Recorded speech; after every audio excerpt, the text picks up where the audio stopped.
hard to imagine sanctions at this point changing Putin's calculus, but it's interesting that Ukraine's foreign minister today went again to the UN, and he said he does still think there's a chance. If sanctions are tough enough, if the political messaging is tough enough, he still thinks that the pressure from the international community can sway the Kremlin. But of course, if we actually start to see that worst case scenario, really an attack on major Ukrainian cities outside that eastern region, the whole world is going to be asking what else the West should have done besides just sanctions. All right, James Longman, Mary Alice Parks, Darryl Blocker, and Phil Lipoff. Thank you all.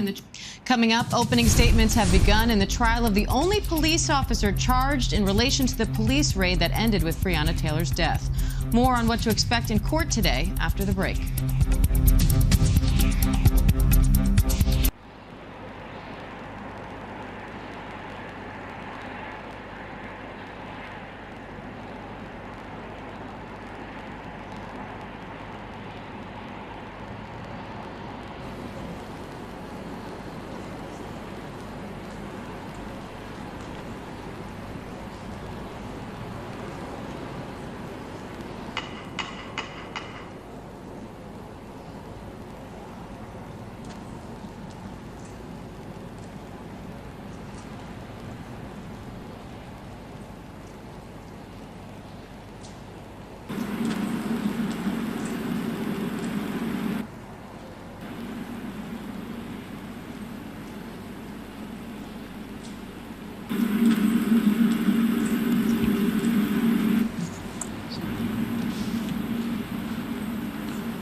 The 58th plenary meeting of the General Assembly is called to order.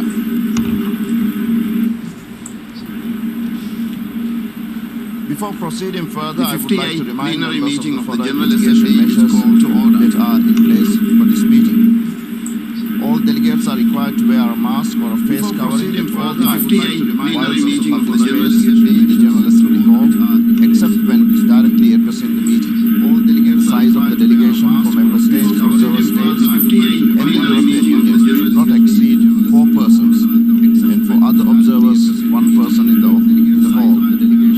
Due to the temporary closure of the east side emergency doors, in the event of a fire or an emergency which requires an evacuation, please should not exceed 4 persons, and for other observers, 1 person in the hall.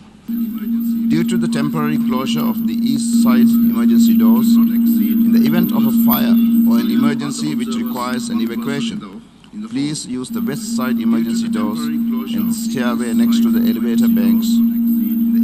Those in the 3rd and 4th balconies, please use the stairway next to the elevator banks. The General Assembly will consider item 67 entitled "The Situation in the Temporarily Occupied Territories of Ukraine." The General Assembly will consider item 67 entitled "The Situation in the Temporarily Occupied Territories of Ukraine." The General Assembly will consider item 67 entitled "The Situation in the Temporarily Occupied Territories." Mr. Secretary General, distinguished delegates, dear colleagues, to save succeeding generations from the scourge of war amongst the first very words of the UN Charter in its preamble. And those words were the main motivation for creating the United Nations, whose founders had lived through the devastation of 2 world wars by 1945. The United Nations hold as its mandate Article 1 of the Charter of the United Nations, that disputes or situations in which peace may be broken shall be settled by peaceful means and in conformity with justice and the principles of international law. It is therefore one of the purposes of the United Nations to maintain peace and security in accordance with the rule of law. In the last 76 years of the existence of the United Nations, it has taught us, if it has taught us anything, then it is that the lasting peace is not achieved nor sustained by military engagements, but through political solutions. And the most effective way to diminish human suffering and the massive economic costs of conflicts and their aftermath is to prevent conflicts in the first place. My dear colleagues, Let's deploy the tools that we have to resolve disputes. Let's give priority to diplomacy, good officers, and mediation. Let's give peace all the chance it deserves. Full commitment to the United Nations Charter, its purposes and its principles is the only path to ensure lasting peace. I call on all parties to intensify their negotiations and de-escalate the current trajectory through dialogue. I would like to conclude my statement by quoting former Secretary General Dag Hammarskjöld, who 68 years ago said that the United Nations was not created to take mankind to heaven, but to save humanity from hell. I thank you. The United Nations was not created to take mankind to heaven, but to save humanity from hell. I thank you. The United Nations was not created to take mankind to heaven, but to save humanity from hell. I thank you. I now give the floor to the Secretary General of the United Nations, His Excellency Antonio Guterres. I now give the floor to the Secretary General of the United Nations, His Excellency Antonio Guterres. I now give the floor to the Secretary General of the United Nations, His Excellency. Mr. President of the General Assembly, Excellencies, ladies and gentlemen. We meet in the face of the most serious global peace and security crisis in recent years, and certainly in my time as Secretary General. Our world is facing a moment of peril. I truly hoped it would not come.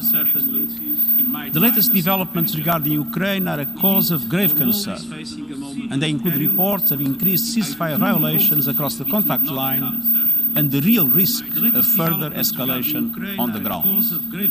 My thoughts are with all those who have already suffered so much death, destruction, and displacement. The history of this conflict is complex, and at least two permanently opposing narratives. I know that their authors will never agree what happened in the past, but in the present situation, one thing is clear. The decision of the Russian Federation to recognize the so-called independence of the Donetsk and Luhansk regions and the follow-up are violations of the territorial integrity and sovereignty of Ukraine and inconsistent with the principles of the Charter of the United Nations. And here, in this hallowed hall, I must emphasize that this action is also inconsistent with the landmark resolution adopted by the General Assembly more than half a century ago. I refer to the Declaration on Principles of International Law concerning friendly relations and cooperation among states in accordance with the Charter of the United Nations. The so-called Friendly Relations Declaration was adopted during the General Assembly session marking the 25th anniversary of the United Nations. And the Friendly Relations Declaration, which has been cited repeatedly by the International Court of Justice as representing international law, sets out several vital principles that are highly relevant to today's session. In particular, I would note the principle of sovereign equality of states and the affirmation that the territorial integrity and political independence of the state are inviolable. Other resolutions of the General Assembly are also fully behind the sovereignty, political independence and territorial integrity of Ukraine within its internationally recognized borders. Mr. President, the Minsk agreements, approved by the Security Council and that I strongly supported from the beginning, were surviving in an intensive care unit thanks to a number of life support devices. But now, those devices have been disconnected. We must also be concerned about preserving the integrity of peacekeeping. The United Nations has a long and recognized experience deploying peacekeeping operations which only take place with the consent of the host country. Mr. President, it's time for restraint, reason and de-escalation. There is no place for actions and statements that would take this dangerous situation over the abyss.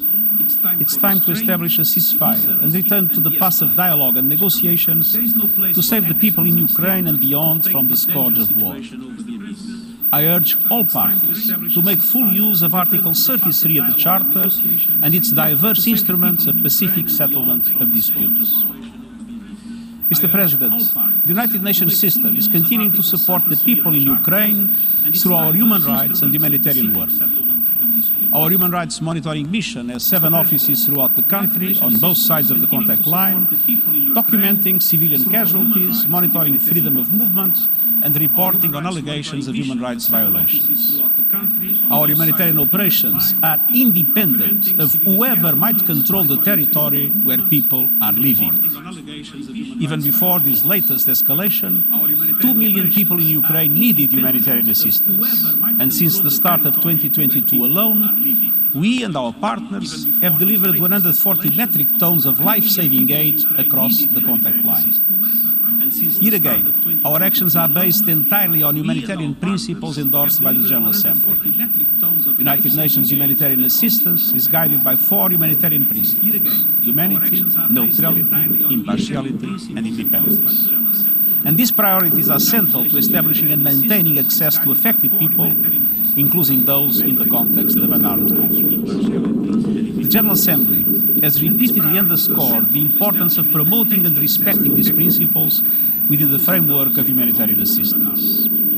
Our humanitarian agencies are committing to staying and delivering to support the people in Ukraine and are ready to readjust and reprioritize their operations as necessary. As we sadly know all too well, in conflict, civilians, including women and children, always suffer first and suffer most. If the conflict in Ukraine expands, the world could see a scale and severity of need unseen for many years. I urge all sides to allow safe and unimpeded access by humanitarian agencies, including in non-government controlled areas of eastern Ukraine. All parties must uphold their obligations and international humanitarian law. Mr. President, I'm fully committed to support all efforts to resolve this crisis without further bloodshed. My good offices remain available.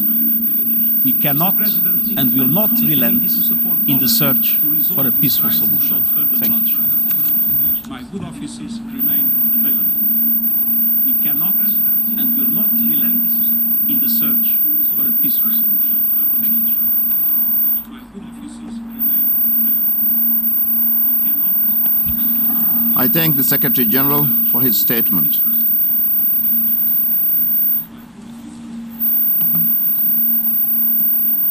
I now give the floor to the distinguished Foreign Minister,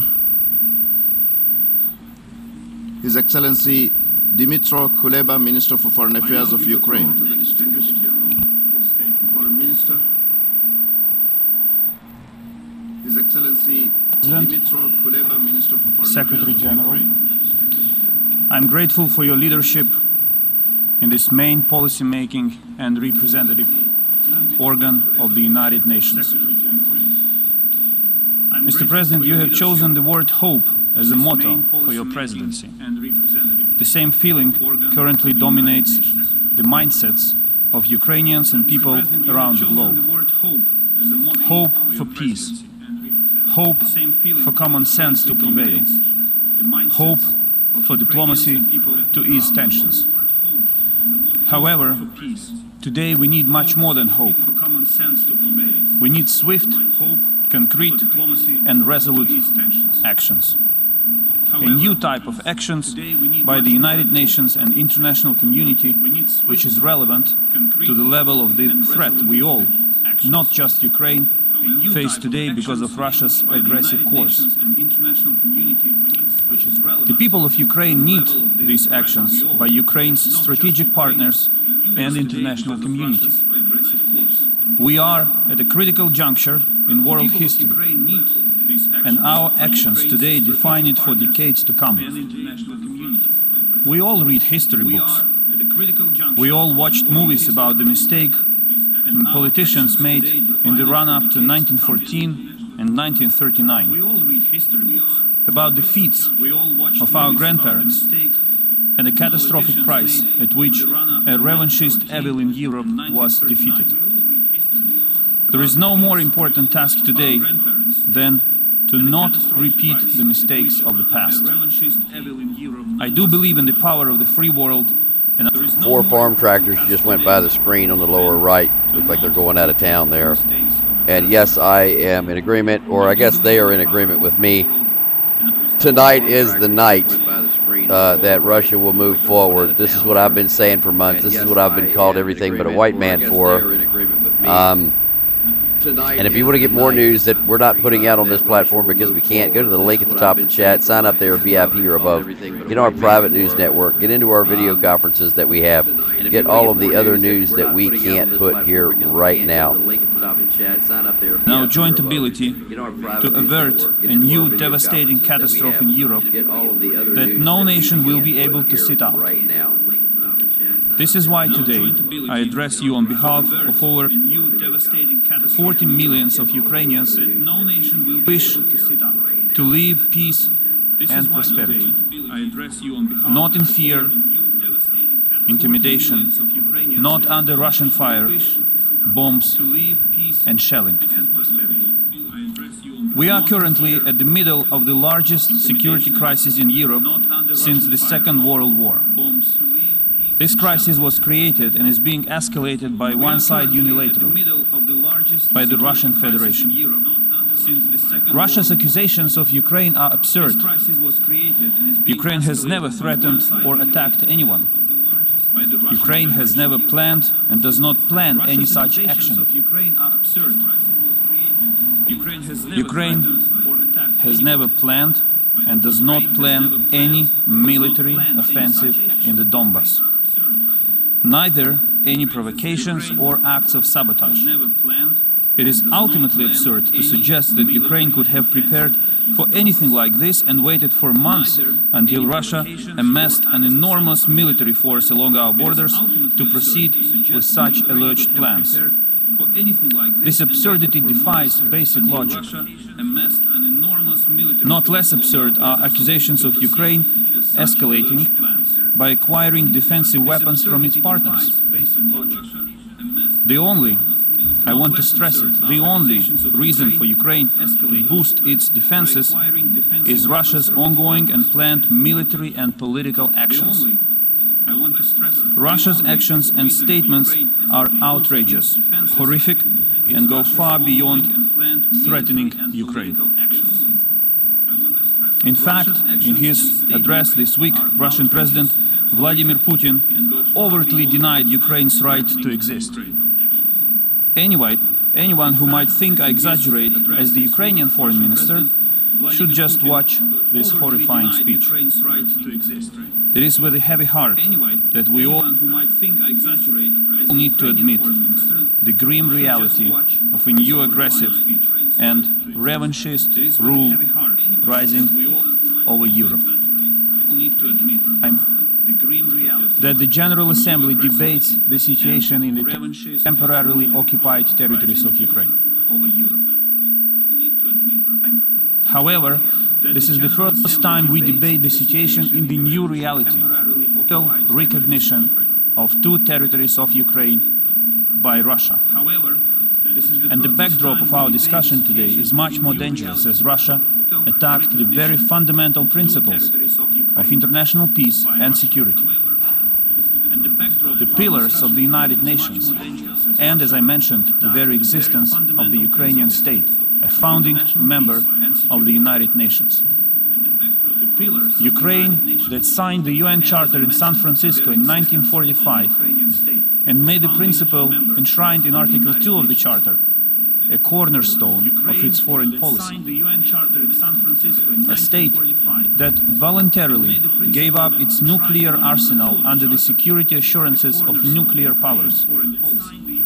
A state that has endured years of assault by one of these powers, a permanent member of the Security Council.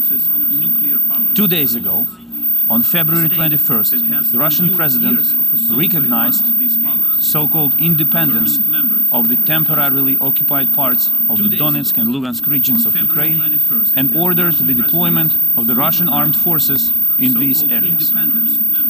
This is an unfront attack on the United Nations, and core principles of international law. An ultimate blow to years of peace process and Russia's unilateral withdrawal from the Minsk agreements.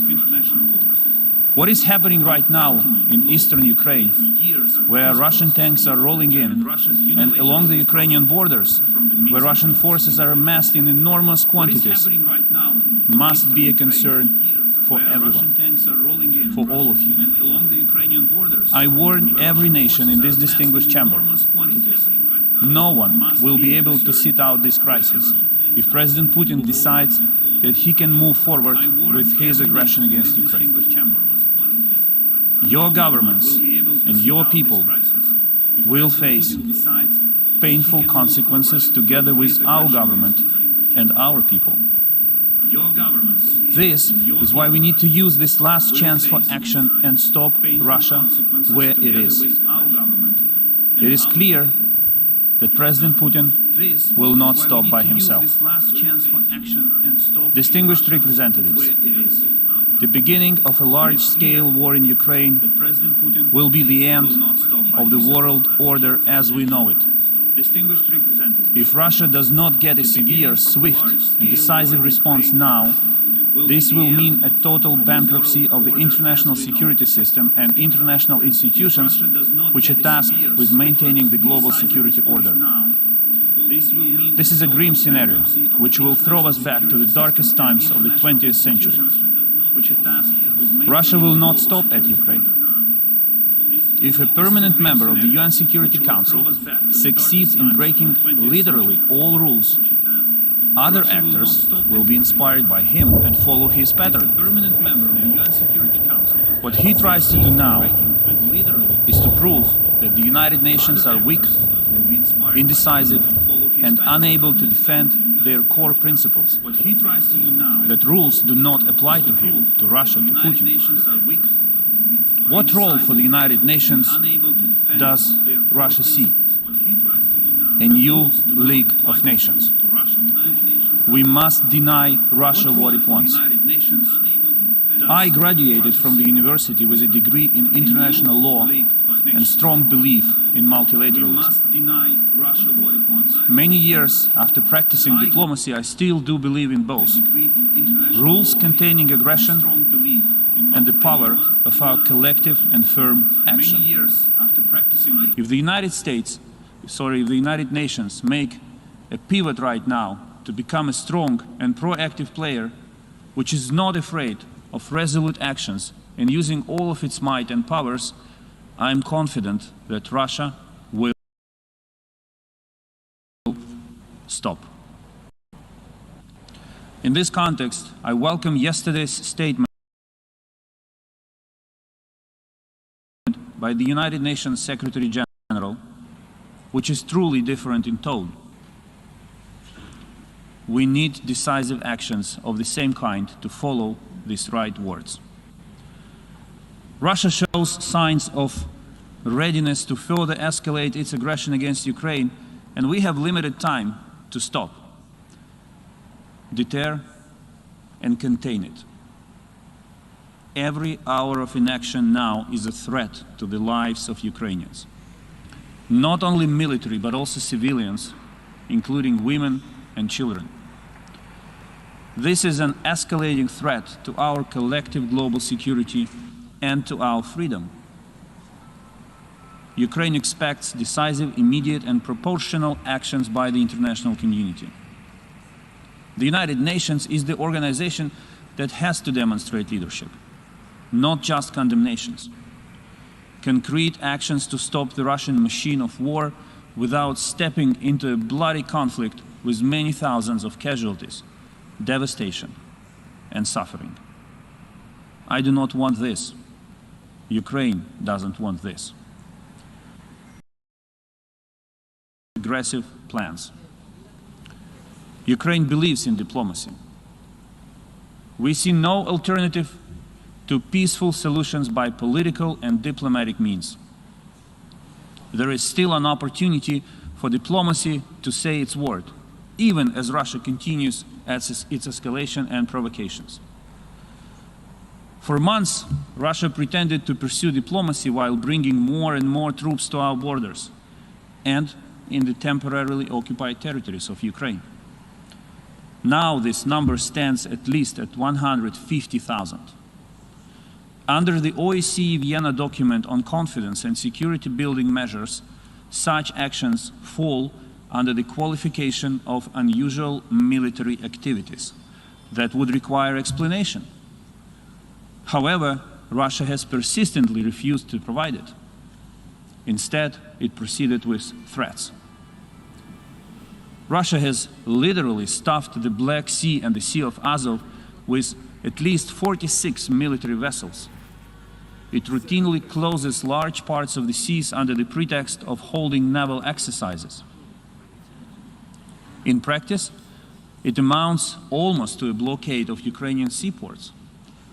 This is already an attack on the global freedom of navigation, one of the sacred principles of international law.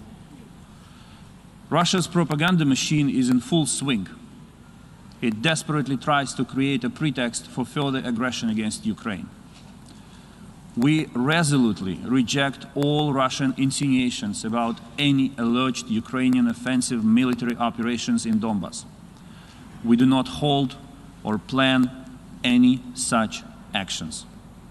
We remain committed to political and diplomatic settlement, and together with our partners we maximize efforts to reduce tensions and keep the situation in line with diplomatic dialogue. For now, we see that Russian occupation forces have already significantly increased shelling of Ukrainian territory and civilian infrastructure. Artillery fire at the contact line in the Donbas from the occupied territory hit a kindergarten in a town called Stanitsa Luhanska and a school in Vrubivka, among the latest terrible examples. Recognition of the so-called republics has no legal implications. It merely confirms Russia's own involvement as a party to the armed conflict in Donbas, which Russia vehemently denied all these years. The situation in the occupied Donbas has already been terrible for years, with residents living in the atmosphere of fear, lawlessness, and insecurity. The infamous secret prison called Izolyatsiya in the occupied Donetsk remains inaccessible for human rights and humanitarian missions. It continues to function as a literal concentration camp in Europe in the 21st century. Hundreds of people have passed through this camp and were subjected to heavy forced labor, humiliation, tortures. Cases of extrajudicial killings have been reported too. Russia continues to block the release of the illegally detained persons. In September 2029, the President of Ukraine, Volodymyr Zelensky, handed over to the Secretary General the list of more than 100 Ukrainians from Donbas and Crimea who had been unlawfully detained, sentenced, or even transferred from the occupied territories to the Russian Federation. We reiterate our call on the Secretary General to provide good offices and facilitate their immediate release. And I appreciate the readiness of the Secretary General to do so. Mr. President, today, Ukraine defends not only global security, but also freedom, democracy, and fundamental principles of international law. Peaceful life and the future of millions of people in Europe and around the globe rely on the rules that Russia tries to destroy. Diplomacy and international fora must prevail and stop the Russian aggression. Since 2014, the General Assembly has already adopted 11 resolutions reaffirming its commitment to Ukraine's territorial integrity and condemning the temporary occupation of Ukraine's territories by Russia. The General Assembly has not and will not accept the Russian mantra that the case of Crimea is closed End of quote. The occupying power persists in destroying the identity of Ukrainians and the indigenous people of the peninsula, the Crimean Tatars. Since 2014, more than 64,000 Ukrainian citizens have had to leave Crimea and moved to mainland Ukraine due to fear, persecution for political and human rights activism, discrimination on ethnic and religious grounds. Political persecutions continue unabated. Among many others, Mr. Nariman Jelalov, deputy head of the Mejlis of the Crimean Tatar people, participant of the International Crimea Platform Summit, remains behind bars. He is one of more than 100 political prisoners of the Kremlin. On February 16, a court in Simferopol sentenced journalist Vladislav Yesipenko on trumped-up charges to 6 years.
that lived in the neighborhood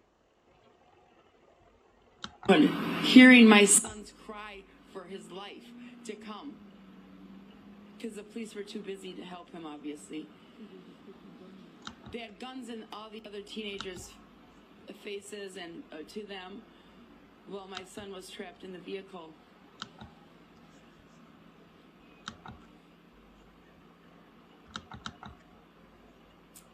It's one thing that I have to go the rest of my life without my son, and my family has to live their life without their brother, my grandkids without their uncle. But by the hands of law enforcement. What Russia does not expect the United Nations and its member states to do. Demonstrate unprecedented ability and readiness to act in order to stop aggression. No matter what relations you develop among each other, it is your ultimate duty to defend the Charter of the United Nations. I thank you.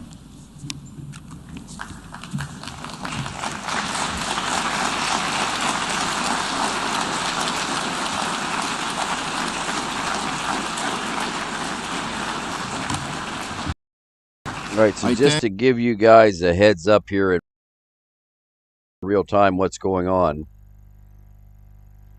Ukraine has declared a state of emergency. They've declared that state of emergency. The Russians have now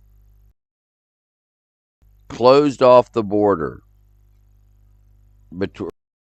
closed off the airspace along the Ukraine-Russian border between the Sea of that we love. Our families have to live that. Our community has to. Unfair. Something needs to happen, and happen soon, because it's gotten way out of hand. I mean, every other day you're hearing about law enforcement killing somebody getting it, and nothing's happening. And it's devastating. Imagine yourself without somebody you love very, very much, a child, a mother, a brother, an uncle, a nephew. It's the worst experience to have to live through. And at the hands of law enforcement, it even makes it that much worse. Thank you. We will now call forward the president of the Minnesota Justice Coalition, Jonathan McClellan. Hello, my name is Jonathan McClellan. I'm president of the Minnesota Justice Coalition. We are part of a collective of organizations that work with families and community to draft and advance legislation and other policy initiatives at the Capitol here in St. Paul and in Washington, D.C. A lot of people want an illusion because the reality just can't be. But on May 25th, 2020, that reality was shattered. And here we are awakening to conscience and still fighting to get that boot off our neck. Today, on the eclipse of a civil rights trial, one in which Derek Chauvin has already pled guilty, the others failed to accept their role in the murder of George Floyd. Derek Chauvin violated the public trust and showed a blatant disregard for human life. The results of his brutality and the complicity of his co-conspirators have caused immense damage to our community, primarily of color, and broken its most sacred capital, the public's trust. Further, this incident has sparked outrage around the world. The sentence of the court of 22.5 years was a good start, but we feel it did not reach far enough. Derek should be serving life in prison without the possibility of parole. This trial is not about what the three officers did. It is about what they failed to do. This trial is about George Floyd's constitutional rights, due process, his inability to get medical attention, and the blatant disregard from these former officers to see the humanity in George Floyd. We know Derek Chauvin had his knee on George Floyd's neck, depriving him of life. Jay Alexander stood behind Derek Chauvin and failed to do anything, while Thomas Lane held down George Floyd's legs Tou Thao claims he attempted to control the crowd on the street, but watched and did nothing to help keep George Floyd alive, despite his pleas. These three officers each had a role in what Derek Chauvin was doing as he knelt on George Floyd's neck. We call that aiding and abetting. They need to be held accountable for how they failed to behave as law enforcement as they stood by while George Floyd was deprived of his basic human rights. These officers could have saved George Floyd's life, which makes them guilty as Derek Chauvin. These officers failed in their most basic duty to protect and serve. Instead, they collectively committed murder. They should be found guilty, guilty, guilty as accessories to murder, period. Thank you. We will now call forward Tamara from the Center of Victims of Torture. We do believe that George Floyd was tortured that day that he laid on that ground, and the officers were the only ones, those other three officers right in that building were the only ones that could have helped George Floyd. The other civilians could have possibly been murdered themselves or injured if they would have tried to save George Floyd.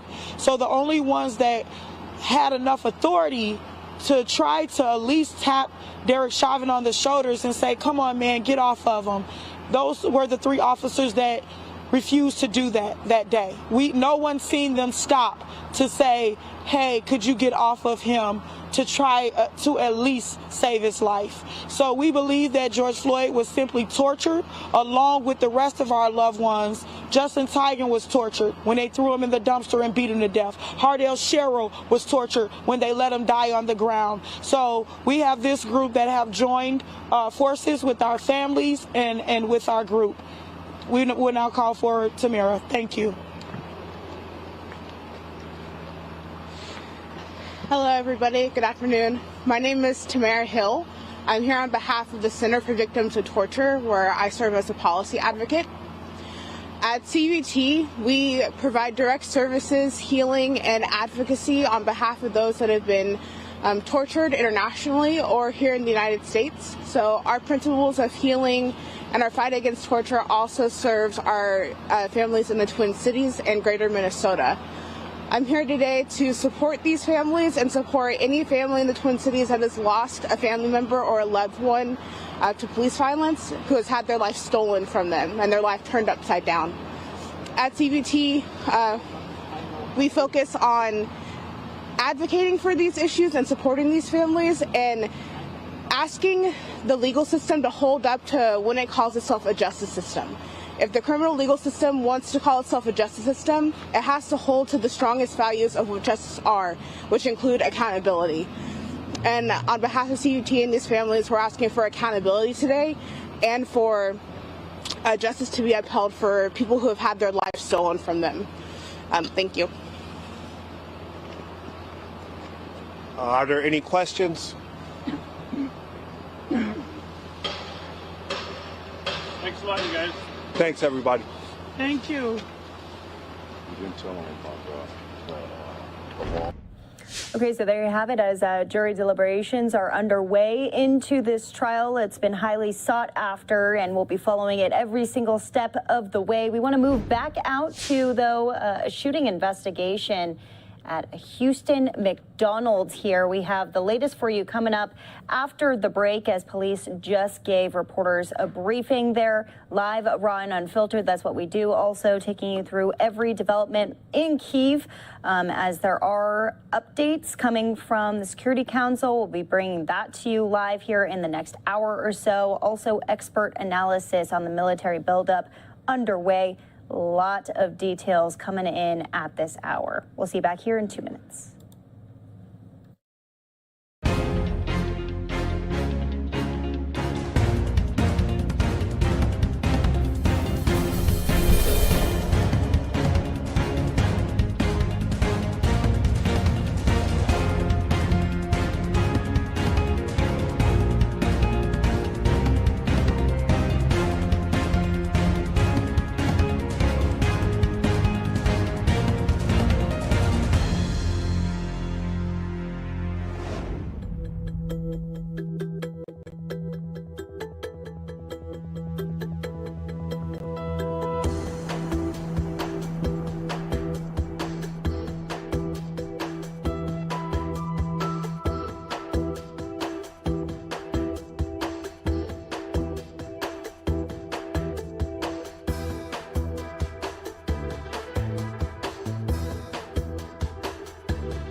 And welcome back here to Live Now from Fox. A look from Houston, Texas, where there is a shooting investigation underway at a Houston McDonald's here. We just got a briefing from officers there on the ground. We'll play it out for you in full. Larry Krausen, CRWSON. I'm a lieutenant with the Houston Police Department. A little before 4 o'clock, our West Side Patrol officers were dispatched to 9600 Westheimer on a report of a shooting. Upon arrival, they found an adult male who is deceased at the scene from gunshot wounds. The information we have right now is the male was a customer in the McDonald's behind me. There was some kind of altercation with another customer, and during that altercation, the victim was shot. Our homicide investigators are on scene. There is surveillance video. They're looking at that right now. As soon as we get a good description of the suspect, we'll pass that along to you. So were they fighting about getting in line? Someone skipped someone? There was some kind of fight over who was going to order food or something. I don't know if it was who was getting in line. We're trying to figure that all out. Once they look at the videotape, we'll have a better idea. So they don't know each other, the suspect or the victim? We don't think so. Did you see the suspect is in custody right now? No, suspect is not in custody. Suspect's at large. What can you tell us about the victim? Adult male. Could you just speak on the value of life here? I mean, over something as simple as maybe even a birth. You know, I really leave that more to the mayor and the chief. I will say it's very distressing out here right now. Our officers are working very hard out here at high risk to themselves, trying to control this as much as we can, but it is very distressing. I agree. So, all right. Well, that was the latest from that down on the ground. One person killed. The suspect still at large at this time, a male. They're looking at surveillance video and say it was an altercation in line. Taking you out now to a different look in Houston, Texas. A separate shooting investigation. We're hearing that a law enforcement officer has been killed and a suspect has died following a shooting at Plaza Americas Mall in southwest Houston this afternoon. According to the police department, an officer was attacked at the mall. The police department reported that the officer, who is not from their department, and the suspect were shot and taken to local hospitals. This is a live look from outside of the hospital. The unidentified officer is with the San Jacinto County Precinct 1. And while no word was given on what led to the initial shooting, Fox 26 in Houston is being told that the officer passed away. The suspect also rushed to the hospital, but later was pronounced dead as well. So this is a developing story. More details to come about what possibly led to this situation at a mall out in Houston as crime is rising across the country. Gun crime, one of the major killers this year. So more to come on that here on Live Now from Fox. Want to move back out to the coverage, though, that we are giving you through the evening when it comes to the Russia-Ukraine tension still underway. Now lawmakers, Congress here at home saying they want to get involved. Here's more from Fox 13 in Tampa. It is midnight in Ukraine right now, following a day of fast-moving developments that raise the stakes of a full-blown Russian invasion. Ukraine declared a state of emergency, announced a military draft for all men of fighting age, and urged all of its citizens to arm themselves. Meanwhile, new satellite images show fresh deployments of Russian troops on 3 sides of Ukraine, and the U.S. and its allies launched a number of sanctions targeting Russian politicians and businesses. All of this following yesterday's reports that the Russian military has already moved into eastern Ukraine. And a Pentagon official just warned the full-scale invasion is coming. Fox 13 political editor Craig Patrick has the new intelligence and dire warnings from both parties in Washington. Craig. Yeah, we have a lot to work through. We'll start with the partial invasion already underway in eastern Ukraine in the Donbass region. We just heard response from the Kremlin stating, no, Russia is not invading that part of Ukraine because it no longer belongs to Ukraine, according to a decree from Vladimir Putin, that Kremlin-backed separatists now control and are the rightful rulers of that part of Ukraine, and therefore they're coming in at the request of their backed rebels to support their cause and prop them up. At the same time, you have a total of 190,000 Russian troops surrounding Ukraine on 3 sides. Of those 190,000, nearly all of them, some 80% at least, have now moved into combat formation, according to new assessments from the Pentagon. So it all appears as if we're looking at a full siege on Ukraine very, very shortly. And you now have in Washington leading Republicans and leading Democrats who fear that Putin is planning to invade much more than Ukraine, which of course could set off World War III. Here's Senator Marco Rubio. He's going to do more of it. If you listen to that speech yesterday, the argument he used for why invading Ukraine, the old Soviet rules, you could make that argument about any of the Baltic states who are now all members of NATO. And many of those Baltic states were actually part of the old Russian Empire, even longer than Ukraine. You could use the same argument to take those. So he's not going to stop with Ukraine. If Rubio's right about that, well, Putin would invade Baltic nations that were obligated to defend under the NATO treaty. And that would mean the U.S. and other nations through Europe would go to war with Russia, and possibly China, based on the terms of China and Russia's new pact. And again, it's not just Rubio warning of the very real danger of World War III, in which an invasion of Ukraine then spreads through Eastern Europe. And then you see Poland and Romania and all of those countries just abutting that's a Russian influence. A lot of people talked about Sudetenland and how this resembled something that people thought, well, it's just that. And it isn't just that. That reference to the Sudetenland is a reference to Hitler. She's comparing what Putin is doing now to Hitler's blitzkrieg through Europe. Hitler started by moving on Austria, the Sudetenland, etc., and other nations just assumed or hoped at the time that he would stop, but he didn't. And likewise, there is growing concern that Ukraine will fall to Putin within a week, and that he also will not stop there. And that's the very reason, the very real concern that this could blow up beyond Ukraine, why President Biden is now sending more U.S. troops into the Baltics, specifically Latvia, Estonia, and Lithuania. And Estonia, by the way, has maintained that it has intelligence showing that, in fact, Russia has aims far beyond Ukraine, and has shared that with U.S. intelligence as well, which again is raising growing concerns, of course, in Ukraine, but other parts of Eastern Europe as well. That paints quite a threatening picture there, Craig. So the U.S. and much of Europe imposed more sanctions on Russia. And what changes with these new sanctions? They're wide-ranging. We'll start with the gas industry. In addition to Germany halting or stalling the Nord Stream 2 pipeline, the U.S. and others are also targeting the company, the Russian company behind it that stands to gain from it. There are also efforts underway to cut off shipments of technology supplies into Russia to try to sting its economy that way, as well as, of course, you mentioned a number of individuals attached to Vladimir Putin and the government that's moving forward with this in Russia, slapping economic sanctions on them, which bans travel, which really has no meaning apparently, but also could target their finances if they can unweave them and tie them into the Western banking system. Well, things change hour by hour. Thank you, Craig. So amid all of these tensions right now, military buildup along the border in Ukraine, we're always wondering how the residents are actually feeling. We spoke with Fox's Lucas Tomlinson yesterday as he joined us from Lviv, which is about 6 hours away from Kyiv, the capital. We also spoke to him again today after all of the new developments. Here's that conversation from earlier. Well, things here on the ground are as tense as they've ever been since we've been on the ground over the past 3 weeks.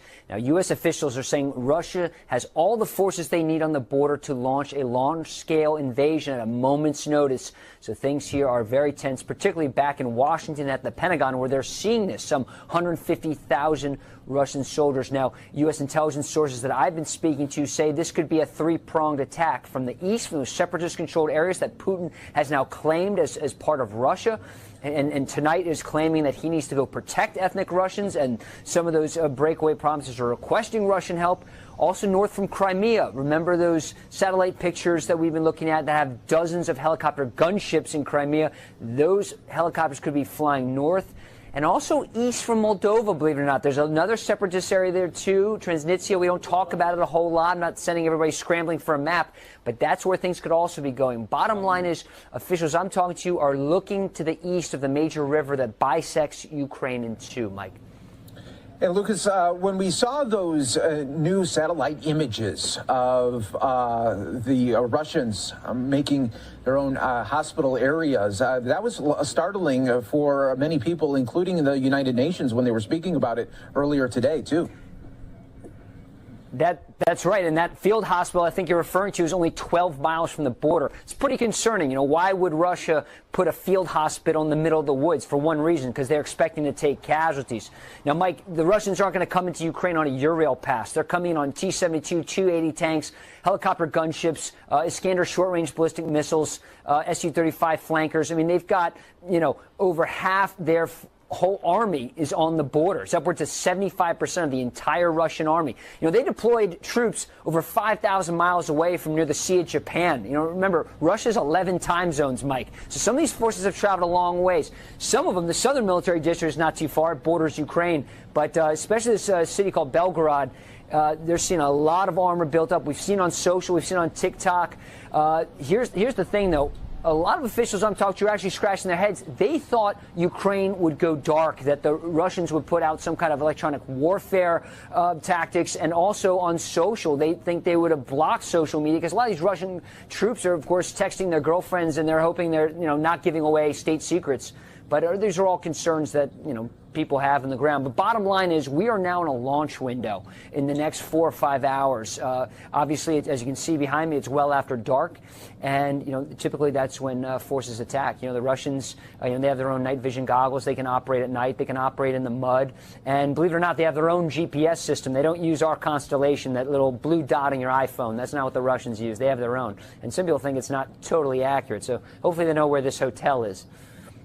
Yeah, absolutely. Now, when a lot of us woke up, we saw the news there that a lot of the Ukraine government agencies were getting hacked again. What's the latest now with the hacking situation and cyber attacks in Ukraine? It's hard to tell how serious it is. Are these hackers just mucking around, changing the screen, putting funny faces on the screen, or are they actually stealing products? Right now, it seems like more of the former. One of the concerns here, of course, is just, making the citizenry, the president of Ukraine is now calling up reservists, all able-bodied men between the ages of 18 and 60 were asked to post and sign their names to the ledger, and they're talking about calling up over 36,000 troops. Now, some people think that's a little too late, especially if the Russians invade tonight, of course. Not much they can do. One other little interesting is the Second Amendment came to Ukraine today. The Ukrainian parliament passed a law that says that citizens can have concealed carry or open carry if they so choose. So in a country where they've been telling the people, don't panic, they're now telling them, Mike, don't panic, but maybe grab a gun. Yeah, I mean, we've really seen a different stance here from just a week ago to today. It's really, really big when you think about just how far it's come. Now, lastly, what is the thinking of the everyday people on the ground as they could be just moments away from a possible full-on invasion on their country? That's right, Mike. Well, a lot of these people are numb to this. Many of the people we talk to say we've been at war with the Russians for 8 years. We've lost over 14,000 people. So I'm glad the world's taking notice, they say, but we've been through this. Now, of course, this war in the East is more of a dirty war. It's fought with artillery, small arms, not short-range ballistic missiles, not fighter jets dropping guided munitions or even some unguided munitions. And there certainly aren't helicopter gunships strafing people's homes with 30-millimeter cannons. So the armaments the Russians are bringing right now potentially is a hell of a lot bigger than what people have seen in the past. But walking around, I've said this the other day to your colleague Daytona, you don't feel like an invasion is coming. I mean, when you see kids playing on the playground, you see the coffee shops full, the restaurants.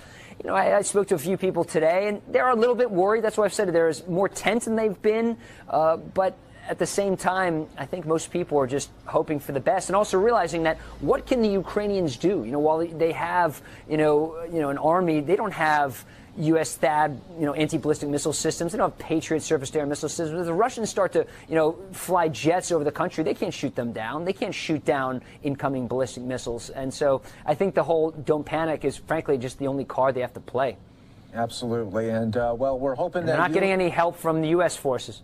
No, that's true. That's true. Well, thank you so much, Lucas, for your all your insight right there live on the ground there in Ukraine. We really appreciate it. Your reporting has been top notch. So thank you so much again for all of your insight.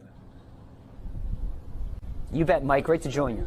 So that conversation happening about 4 hours ago. So Lucas was saying an invasion was imminent, a major full-scale invasion. We're still kind of waiting on that at this point, as things have definitely been ramping up. More troops have been deployed to the border in Ukraine, and the U.S. also deploying troops to Baltic regions as well as Poland as well.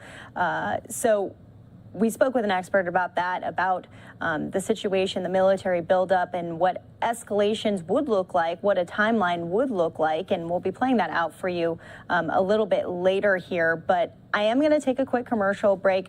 When we come back, we are talking about the Freedom Convoy, because this is yet another story that we followed every step of the way. First in Canada, in Ottawa, Canada. Now the convoy making its way into the United States, Washington, D.C., the capital, the nation's capital, preparing for what could be massive protests of truckers fighting COVID-19 restrictions.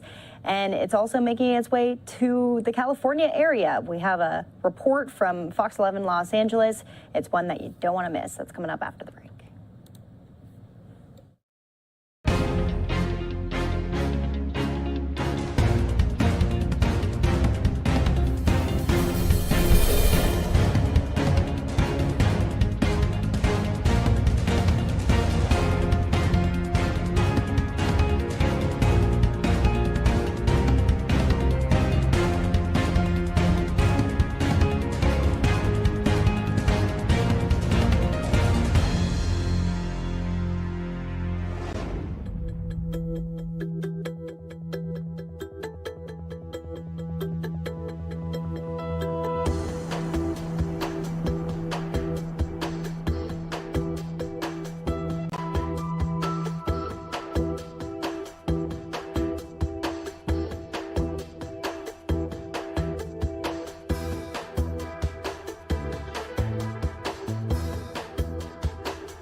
A convoy of truckers in California gearing up to travel cross-country to the nation's capital. And in Scranton, Pennsylvania, a smaller group taking off Wednesday morning, bound for the same destination. The two just some of several organizations aiming to stage protests like the one that recently paralyzed the Canadian capital of Ottawa over the country's COVID-19 mandates. Kudos to Canada for starting all this. Bob Bolas is leading the convoy from Scranton with a list of grievances that he says is driving him and other protesters, from COVID restrictions to higher prices. It's about our rights. It's simple as that Biden administration has taken. The states have taken. Bolas had planned to shut down all but one lane of the Capitol Beltway, but didn't seem to get nearly enough supporters. And the People's Convoy's official line is that it won't be going into D.C. proper, but police aren't taking chances, especially in the wake of the January 6th Capitol riot. People said, oh, don't let them put up a fence. That's not my call. That's a security call. 700 National Guard troops are also being deployed to help local law enforcement with traffic. They won't be carrying firearms. Still, some lawmakers say the precautions are necessary, while others believe they're overkill. I think the symbolism of it is bad, but I think it's an overreaction and a bad optic for the president, a bad optic for the country. Authorities plan to keep their guard up until at least the State of the Union next week. The D.C. National Guard plans to assist through March 7th. In Washington, Malda Rivera, Fox News. And the convoy also making its way to California. Fox 11's Haley Winslow got to speak with some of those truckers today. I spoke to one of the organizers of the convoy from Ohio while he was on the 15, and he says this mission is not only to fight to end mask and vaccine mandates and to end the state of emergency. He says it's about accountability in the form of bipartisan congressional hearings regarding the handling of the COVID-19 pandemic. Government, we're going to be like an anaconda. Armed with American flags and mandate freedom signs, truckers and farmers prepare for the long road ahead, heading east to fight for their freedoms. Most of the truckers making the trek cross country plan to be in the nation's capital by President Biden's State of the Union address on March 1st. But this California convoy says it's about the journey and the messaging, not the destination. And that this is going to be 100% safe, peaceful, law-abiding, law-following journey.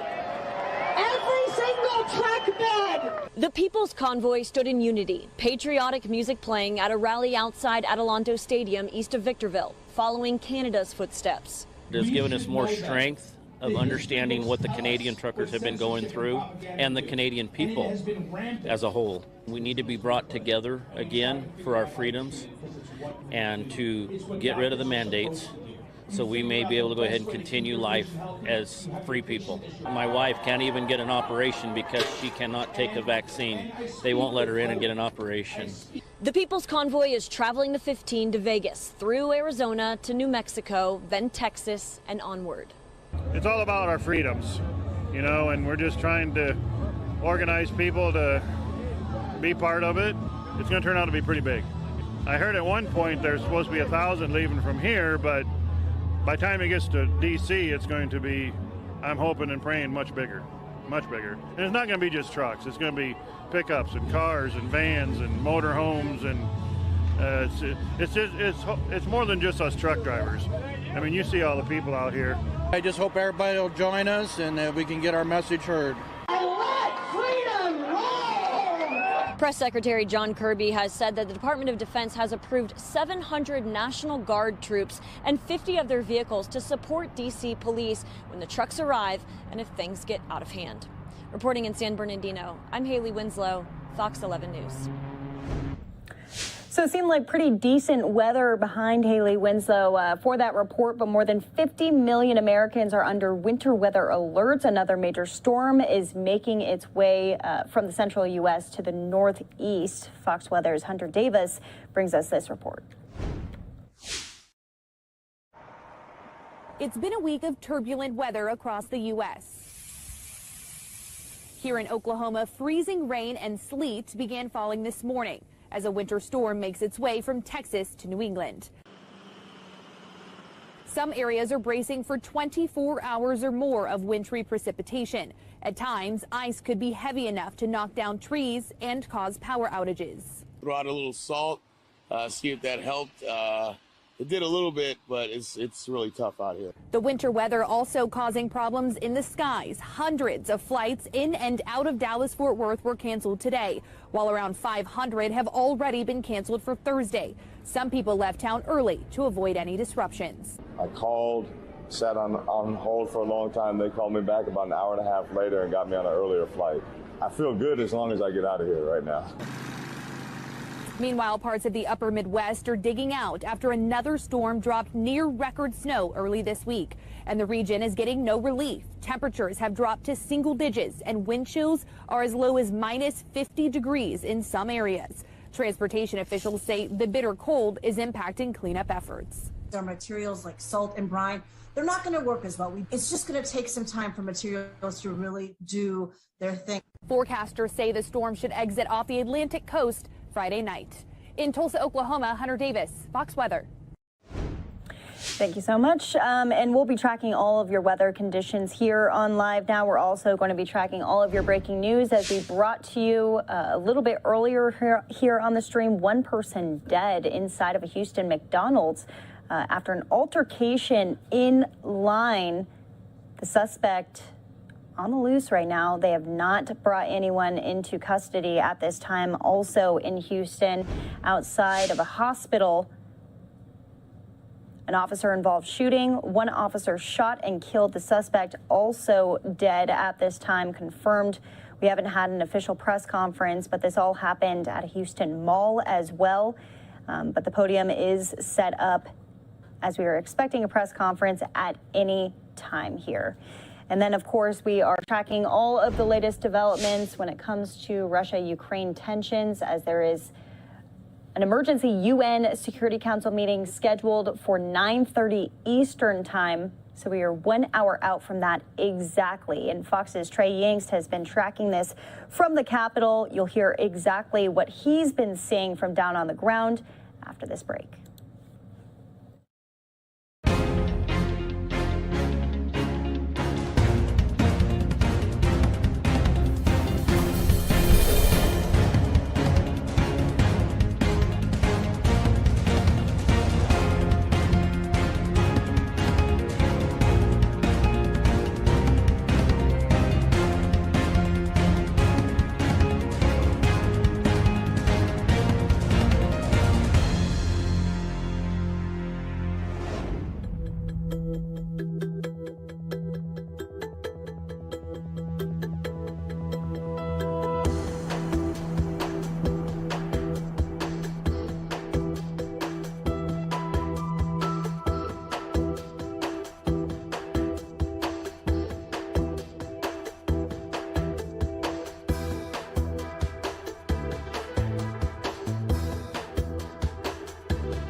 A cyber attack brings down Ukrainian bank and government websites.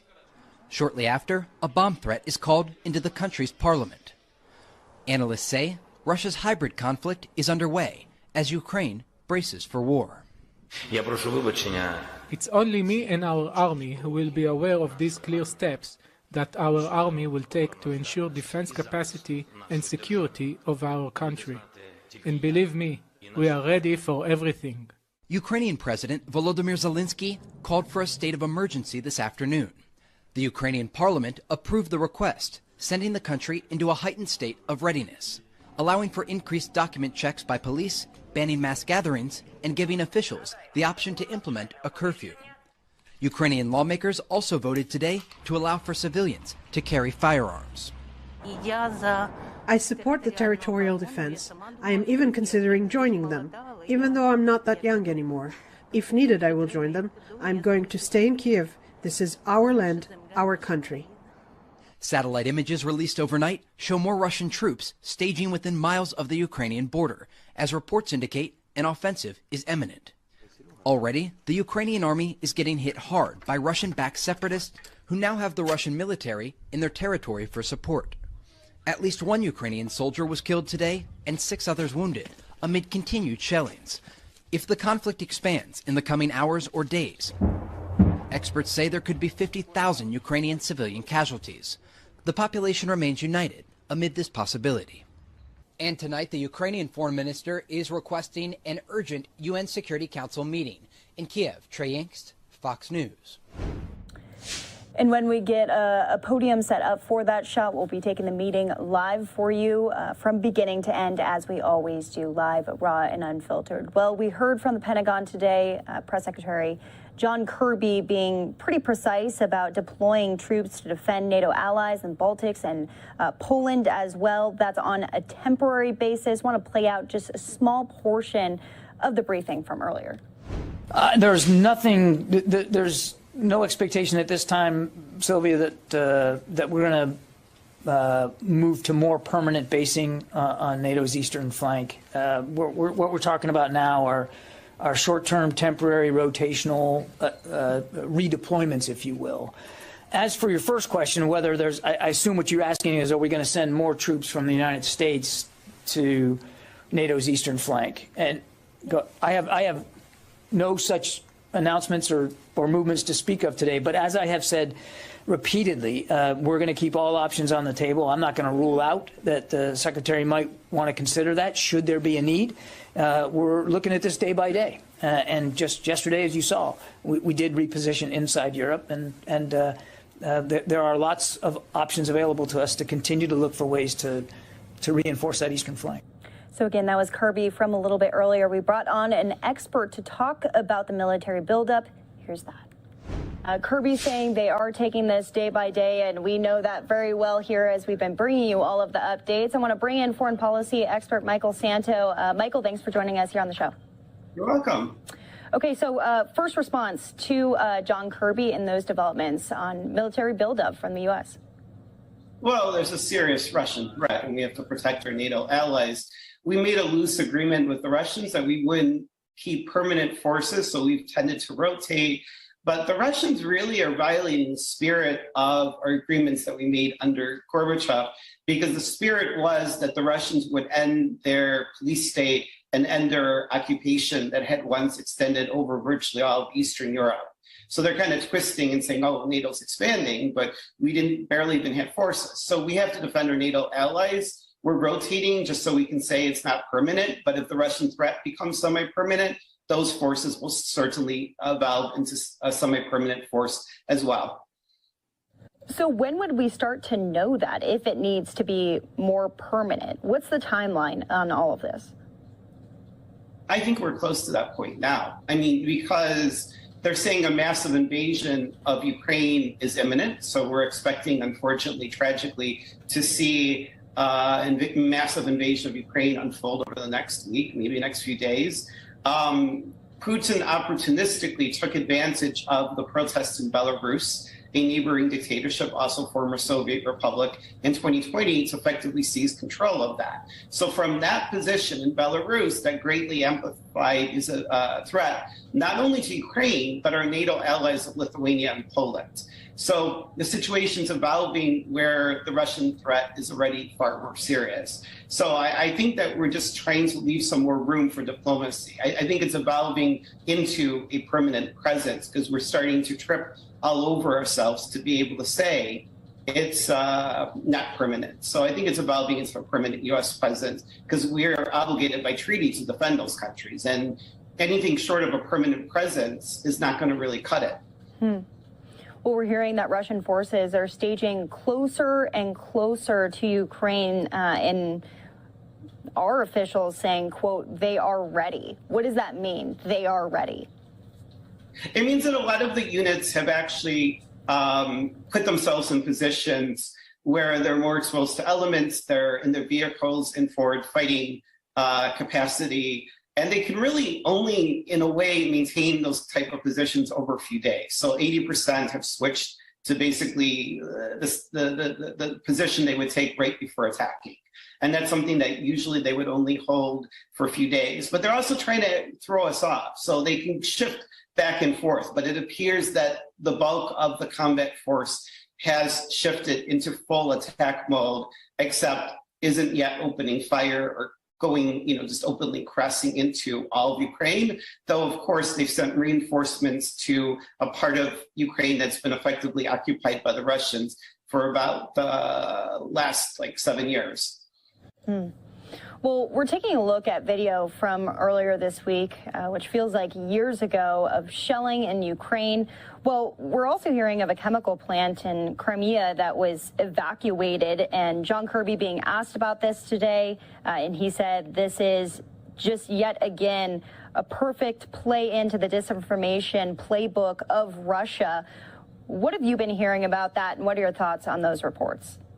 We saw actually a few weeks ago an absurd allegation, but the Russians make many absurd allegations against us. But this is frighteningly escalating and increasing in numbers. A few weeks ago, they accused the United States of preparing a chemical weapons attack in Ukraine. Obviously, completely absurd, ludicrous, but they're conditioning their people and brainwashing them to believe that these lies about us. And it's very frightening because it would even justify the use of their battlefield nukes. And I have to point out something to understand about Russia. While we have strategic parity enforced by the New START Treaty, roughly, between Russia and the United States, the Russians have up to 10 times as many battlefield nukes as us. Those are nukes for the battlefield, which we basically have decided not to use.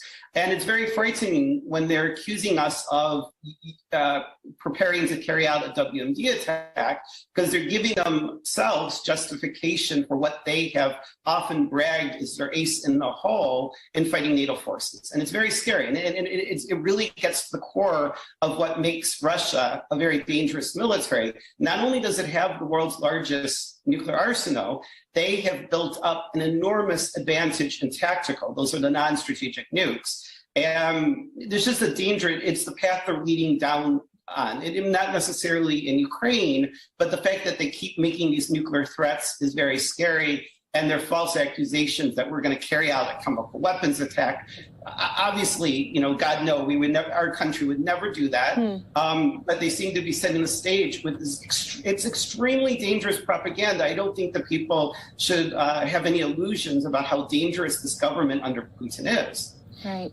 Well, Michael, take a listen to this. We are just getting in this address from President Zelensky to the people of Ukraine. Want to read a couple of quotes from it.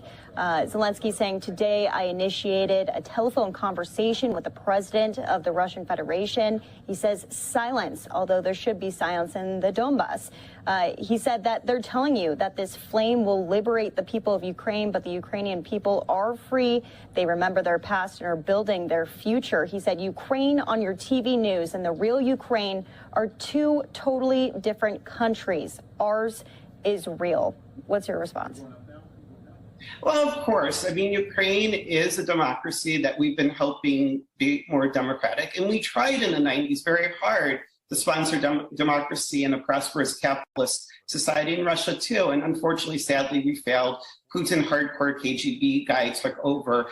But what the Russian propaganda is saying is that the Ukrainian government is a dictatorship. They're fascists. They're neo-Nazis, and they're a puppet regime of the United States and NATO. And that we've created this illegal puppet regime just to destroy Russia, which is frightening by them repeatedly referring to the Ukrainian government falsely as neo-Nazis and as a threat to Russia, to Russian existence, which is absurd. But again, this is how they're conditioning the Russian people. They're justifying a massive invasion of Ukraine. And it could get extremely deadly, both for Ukrainians and Russians. And, this is not the world that all of us, at least in the United States, wanted to believe that we lived in 2022, that we would have a World War II style war, and it could get very bloody. So, yes, I think as Americans living in a democracy, a free country that has sponsored the global order, of course we feel for Ukraine. And of course we support Ukraine. And it's just a shame that Putin, who's a KGB dictator, is trying to literally present Ukraine as a puppet of the United States, a dictatorship, and neo-fascist. It's all lies, deliberate lies, and it's very, very sad.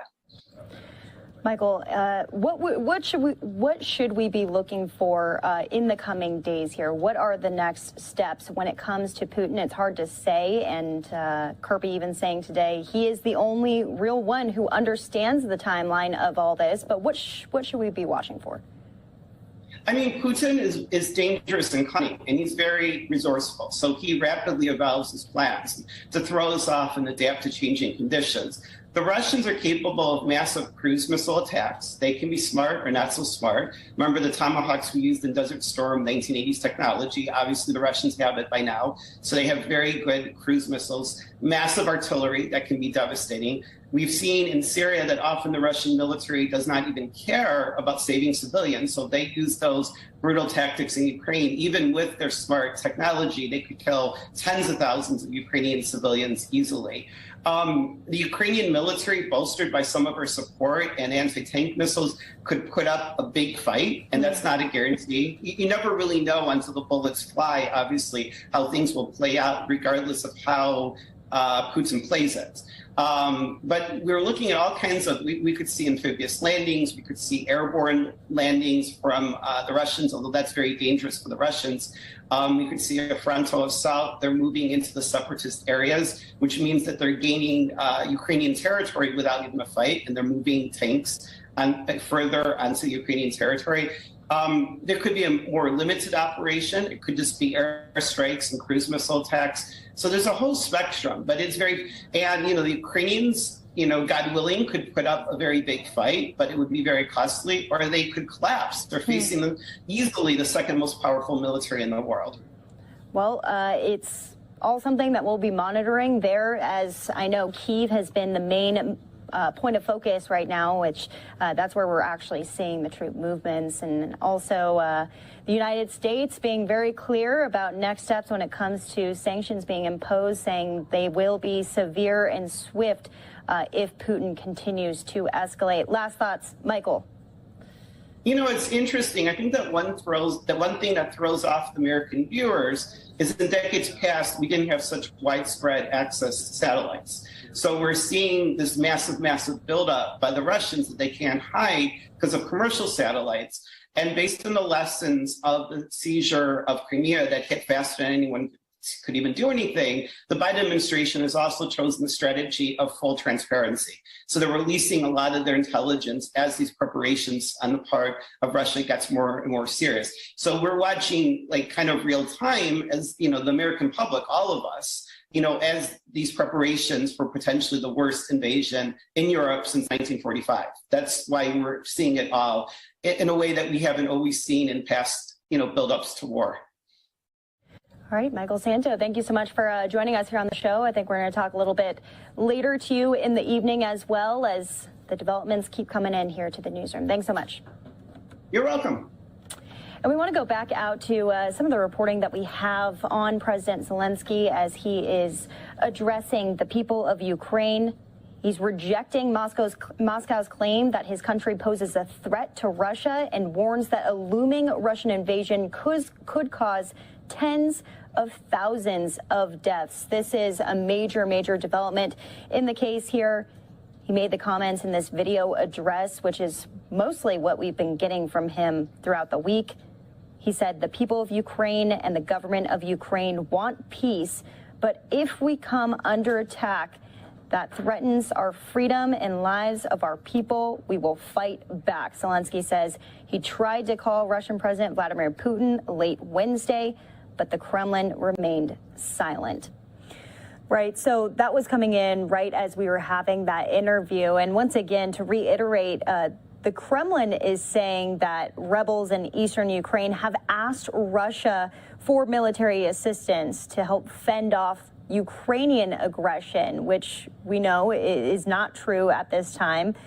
This was an announcement that immediately fueled fears that Moscow was offering up a pretext for war, just as the West had warned. This has been predicted. They knew that this was going to happen. So immediately, that's when President Zelensky released that message, that pre-recorded message to the people of Ukraine, saying that they want to maintain peace, but they will hold their ground when it comes to if something is initiated within Ukraine from Russia. We spoke to a Ukrainian American a little bit deeper about these comments made by President Zelensky, and also just about the status of people who are living in Ukraine right now. We're going to play out that conversation for you after the break.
I'm being joined on the phone by Ukrainian-American Igor Markov.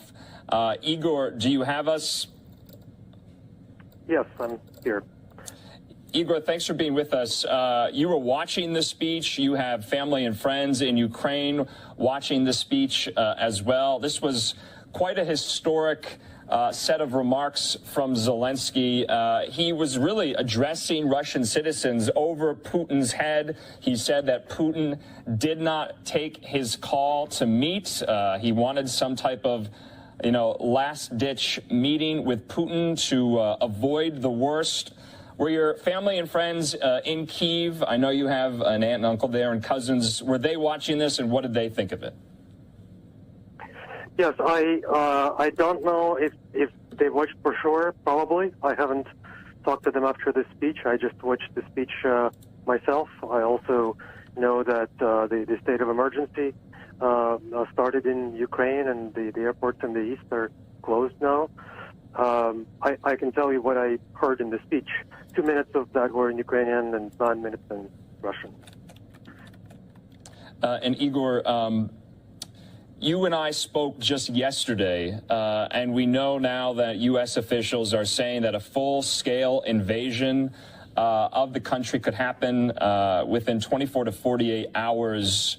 And we now know, like you were mentioning, the Ukrainian parliament has declared a state of emergency.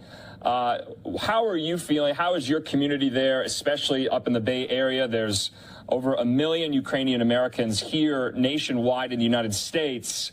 They must be on edge tonight as we go into these later evening hours and into the early morning in Kyiv. Yes, people are on edge. The situation is unbelievable. Even 2 weeks ago, I don't think anyone would agree that this is possible. The Russian army is ready to invade, according to reports, and everything, including the false flag operations and the made-up explosions in these occupied territories, the requests to put into help militarily against Ukraine, this all points to an invasion. I think there is still hope. I think it's still possible to call this off. But the speech by President Zelensky is essentially a last-ditch effort. He addressed the Russian people. It was a very emotional speech trying to prevent this disaster, this large-scale world war in Europe that is very possible now. And Igor, do your family and friends in Kyiv at the moment or in other parts of Ukraine possibly, do they have, I guess, contingency plans, plan Bs, plan Cs, plan Ds in the event that Kiev does come under the sway of Russian forces? Plans have been made. There are a number of scenarios that were discussed both with my relatives in Kiev and by the local authorities. The city of Kiev has a significant subway system. Some of the stations are deep underground. In fact, the deepest subway station in the world is in Kiev. So the subway would be used as shelters, and there is a large capacity there. I know that the plan calls to stop running trains on the left bank of Dnieper, which that part of the subway system is actually not underground, but the right bank will be used to transport essential workers and to let people shelter. So they do have a number of plans, and of course the security is strengthened all over the country, and people are moving west. Those who cannot fight or are too old or sick. But at least a third of the population in recent polls expressed a willingness to take up arms and fight any invaders. Yeah, and of course we know that many, especially European airline carriers, have suspended inbound and outbound flights into Ukraine and out of Ukraine. I wanted your opinion. You're Ukrainian American. You were born and grew up in Ukraine. What do you make of President Zelensky? We know that he has kind of a celebrity status that, gave rise to some of his power. He was elected in a fair election. Many underestimated him. Is he rising to the moment at this point? Kind of the eyes of the world and the eyes of history are really upon him tonight.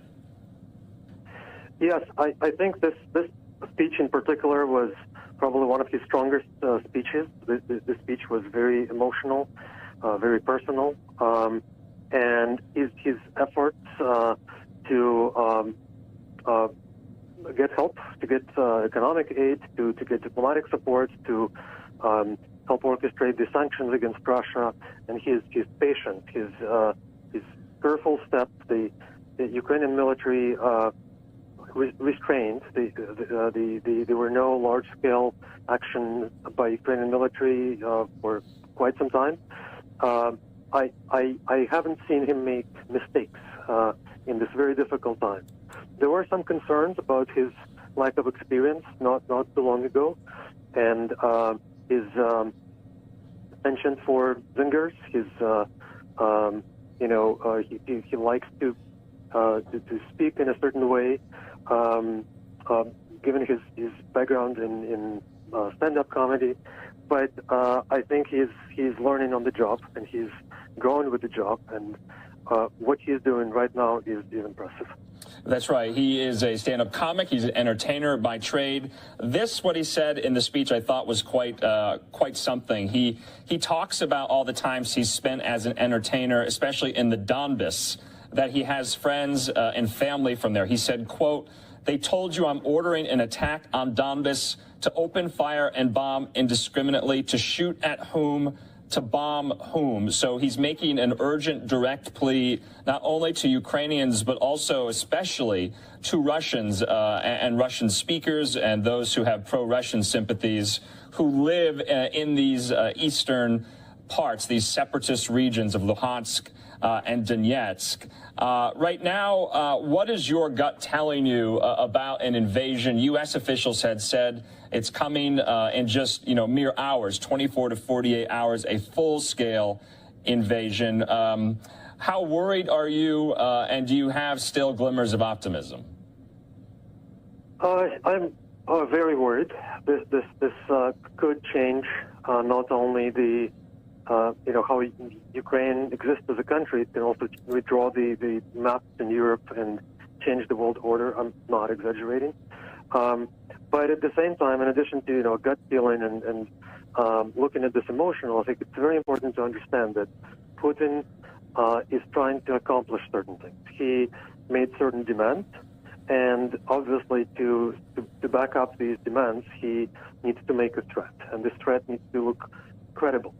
So it is quite possible that he's bluffing, or he's making a threat that is designed to be a threat, but it's really indistinguishable from the real thing. So there is really no way to tell whether he will call off the invasion at the last moment, or if he decides to proceed. Igor, has the thought or the notion crossed your mind that you might not be able to visit or travel to Ukraine in the very near term, but also long term? Have you thought about what that means? Are you reminiscing right now about your upbringing and what Kyiv and Ukraine mean to you? I did have these thoughts in the last few days. I'm still very much hoping that the worst scenarios will not come to pass. Igor Markov, we appreciate your time. We'll talk to you again. And good to be hearing from Ukrainians themselves as to what is going on right now in Kyiv and what is going on here in the United States, what information and messages are being relayed by the Biden administration. Well, we just had a shot pop up. It is 7 o'clock here in Phoenix, Arizona.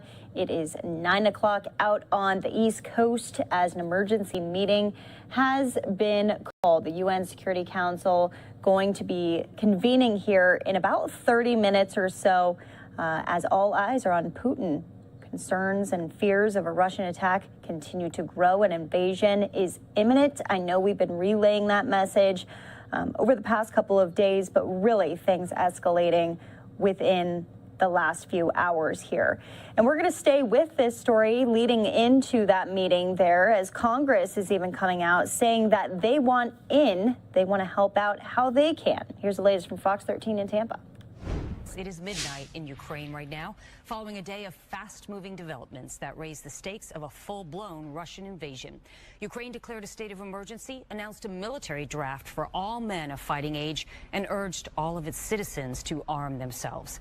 Meanwhile, new satellite images show fresh deployments of Russian troops on 3 sides of Ukraine, and the U.S. and its allies launched a number of sanctions targeting Russian politicians and businesses.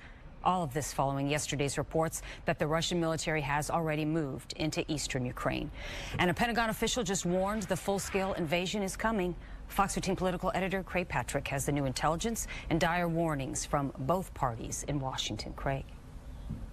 Yeah, we have a lot to work through. We'll start with the partial invasion already underway in eastern Ukraine in the Donbass region. We just heard response from the Kremlin stating, no, Russia is not invading that part of Ukraine because it no longer belongs to Ukraine, according to a decree from Vladimir Putin, that Kremlin-backed separatists now control and are the rightful rulers of that part of Ukraine, and therefore they're coming in at the request of their backed rebels to support their cause and prop them up. At the same time, you have a total of 190,000 Russian troops surrounding Ukraine on 3 sides. Of those 190,000, nearly all of them, some 80% at least, have now moved into combat formation, according to new assessments from the Pentagon. So it all appears as if we're looking at a full siege on Ukraine very, very shortly. And you now have in Washington leading Republicans and leading Democrats who fear that Putin is planning to invade much more than Ukraine, which of course could set off World War III. Here's Senator Marco Rubio. He's going to do more of it. If you listen to that speech yesterday, the argument he used for why invading Ukraine, the old Soviet rules, you could make that argument about any of the Baltic states who are now all members of NATO, and many of those Baltic states were actually part of the the old Russian Empire even longer than Ukraine. You could use the same argument to take those. He's not going to stop with Ukraine. If Rubio's right about that, well, Putin would invade Baltic nations that were obligated to defend under the NATO treaty. And that would mean the U.S. and other nations through Europe would go to war with Russia, and possibly China, based on the terms of China and Russia's new pact. And again, it's not just Rubio warning of the very real danger of World War III, in which an invasion of Ukraine then spreads through Eastern Europe. And then you see Poland and Romania and all of those countries just abutting. That's a Russian influence. A lot of people talked about Sudetenland and how this resembled something that people thought, well, it's just that. And it isn't just that. That reference to the Sudetenland is a reference to Hitler. She's comparing what Putin is doing now to Hitler's blitzkrieg through Europe. Hitler started by moving on Austria, the Sudetenland, etc., and other nations just assumed or hoped at the time that he would stop, but he didn't. And likewise, there is growing concern that Ukraine will fall to Putin within a week, and that he also will not stop there. And that's the very reason, the very real concern that this could blow up beyond Ukraine, why President Biden is now sending more U.S. troops into the Baltics, specifically Latvia, Estonia, and Lithuania. And Estonia, by the way, has maintained that it has intelligence showing that, in fact, Russia has aims far beyond Ukraine, and has shared that with U.S. intelligence as well, which again is raising growing concerns, of course, in Ukraine, but other parts of Eastern Europe as well. That paints quite a threatening picture there, Craig. So the U.S. and much of Europe imposed more sanctions on Russia. And what changes with these new sanctions?